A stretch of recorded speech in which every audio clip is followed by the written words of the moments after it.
Ilang araw bago ang Kapaskuhan, kaliwat kanan ng pagtaas ng presyo ng ilang bilihin. Kaugnay niyan, may magandang balita naman sa publiko ang isang grupo ng mga panadero sa bansa. Narito ang balita ni Prince Tripoli. Sunod-sunod ang pagtaas ng presyo ng mga bilihin habang papalapit ang holiday season.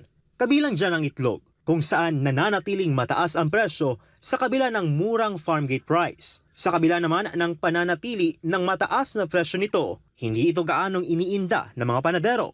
Isa kasi ang itlog sa mga sangkap sa paggawa ng tinapay at pandesal. Ayon sa Philippine Federation of Bakers Association, walang nakaambang pagtaas ng presyo ng mga tinapay ngayong panahon ng Kapaskuhan.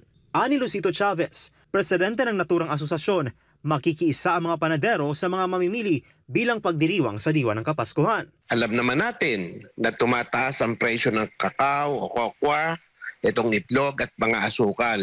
Pero despite of all these things, kami po sa bakery industry, hindi po namin intended na taasan sa panahon na talagang himig Pasko na at simoy Pasko na ang presyo ng mga produktong tinapay na aming ipinitinda. Dagdag pa ni Chavez na maganda naman ang takbo sa bintahan ng mga tinapay sa panahong ito, kung kaya't kahit papaano ay nakakabawi sila sa mataas na presyo ng raw materials. Kung maalala, noong nakaraang buwan, bago nagkaroon ng mga bagyo, tinangka ng grupo na itaas ang presyo ng Pinoy Tasty at Pinoy Pandesal na siyang sinuportahan naman ni Chavez. Subalit, pero nitong bumagyo na ilang bagyong malalakas na puminsala sa ating bansa, ako mismo ang pumigil na sana kung magagawa natin ng paraan na huwag taas ang Pinoy Tasty at Pinoy Pandesal manapay sa isang taon na lamang.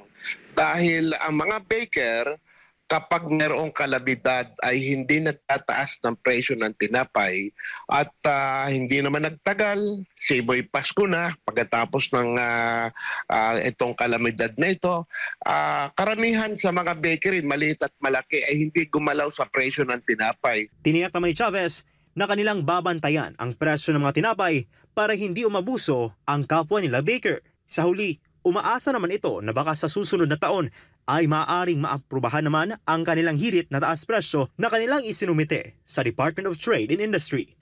Para sa Diyos at sa Pilipinas Sumahal, Prince Tripoli, SMNA News.